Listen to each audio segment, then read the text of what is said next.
ना झुकने वाली बहू। करिश्मा के ससुराल वालों को वैसे तो करिश्मा से कोई परेशानी नहीं थी, क्योंकि उसमें कोई बुरी आदत नहीं थी। लेकिन एक आदत थी जो अच्छी नहीं थी, और वो ये थी कि करिश्मा कभी किसी की कोई बात नहीं मानती थी। लेकिन अगर उसे अपनी कोई बात मनवानी हो तो जिद पर अड़ जाती थी। करिश्मा का पति अविनाश और करिश्मा के सास ससुर सब इस बात से बहुत परेशान थे। अविनाश, मुझे कुछ शॉपिंग करनी थी, आज शाम को जल्दी फ्री होकर घर आ जाना। करिश्मा, इस वक्त मेरे पास बहुत काम है। हम शॉपिंग के लिए अगले हफ्ते चलते हैं। नहीं, मुझे आज ही शॉपिंग के लिए जाना है, मतलब जाना है। करिश्मा, मैंने कहा ना, मेरे पास ऑफिस का बहुत काम है, मैं नहीं चल पाऊंगा। मैं कुछ नहीं जानती, अगर आप मेरे साथ शॉपिंग करने के लिए नहीं गए तो मैं अपनी मायके चली जाऊंगी।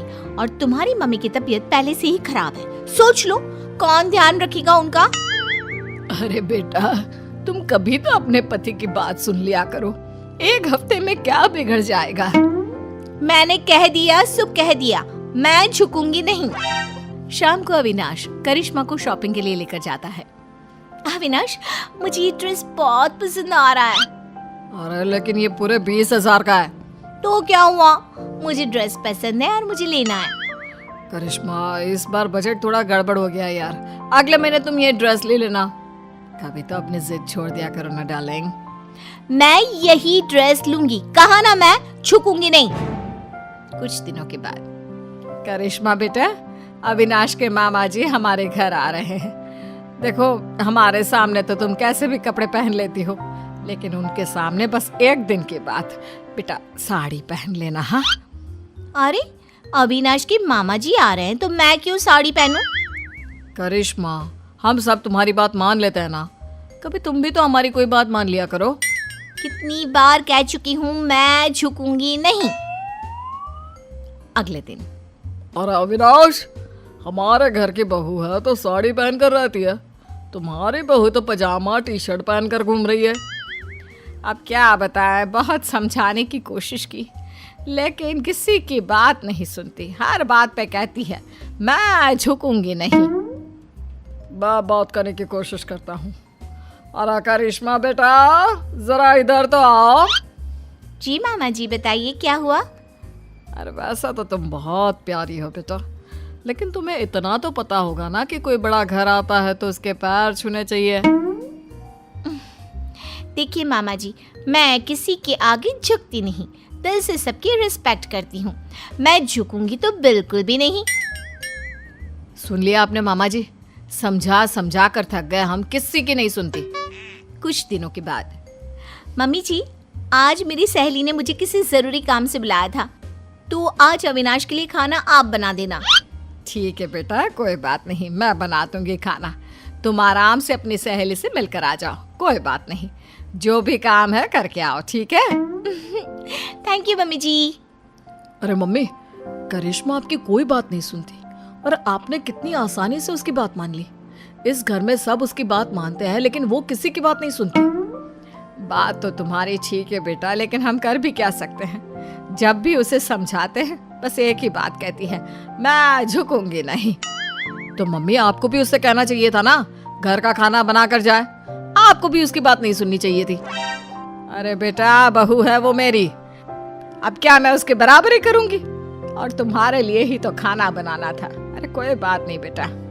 कुछ महीनों के बाद, बहू, अविनाश का प्रमोशन होने वाला है ना, पंडित जी ने कुछ कहा था मुझसे। क्या कहा था मम्मी जी? और पंडित जी कह रहे थे कि अविनाश की पत्नी 4 सोमवार का व्रत रखे, इस बार उसका प्रमोशन पक्का है। लेकिन मम्मी जी, मुझसे तो भूखा रहा ही नहीं जाता, मैं कैसे व्रत करूंगी? अरे बेटा, तू फल खा लेना, दूध पी लेना, बस एक टाइम का व्रत रख, अविनाश की तरक्की के लिए। लेकिन मम्मी जी, आप भी तो व्रत रख सकती है ना, वो आपका भी तो बेटा है। अरे समझने की कोशिश करो बहू, पंडित जी ने तुम्हें ही व्रत रखने के लिए कहा है, वरना मैं तो कब का कर लेती। नहीं मम्मी जी, मैं आपकी बात मानने को तैयार नहीं हूँ।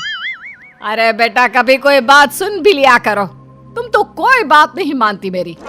मम्मी जी, मैंने कह दिया ना कि मैं व्रत नहीं करूंगी तो नहीं करूंगी।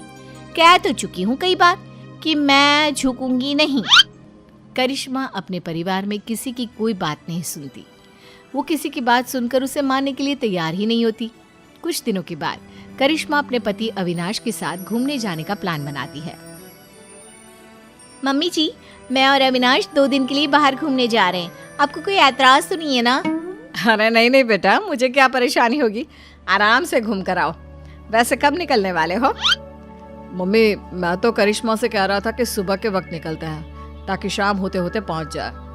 नहीं, मुझे रात को ट्रैवल करने में बहुत मजा आता है और अब तो हम रात को ही जाएंगे।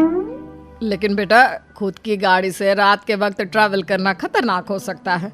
क्या फायदा, दिन में चली जाओ। वही तो मैं कह रहा हूँ मम्मी, लेकिन ये सुनती ही नहीं।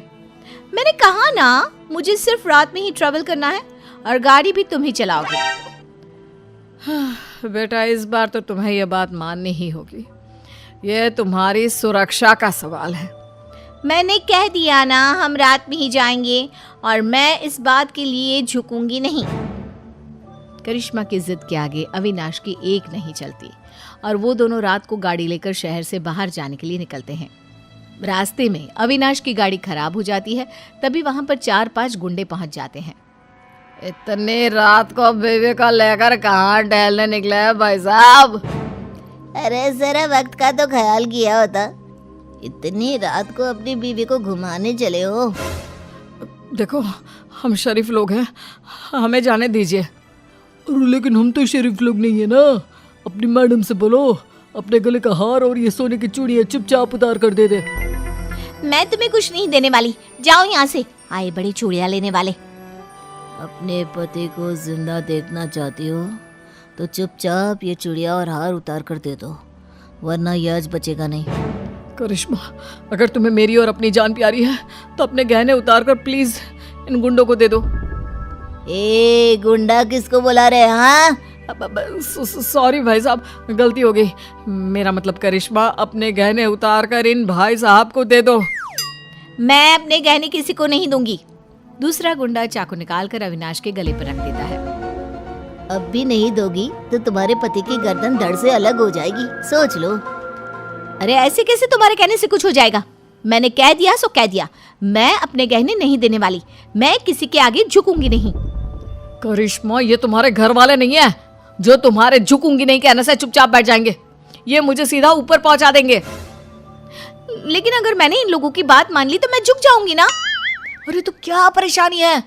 तुम्हारे झुकने से अगर मैं जिंदगी भर सीधा खड़ा रह सकता हूँ तो क्या प्रॉब्लम है? दे दो अपने गहने।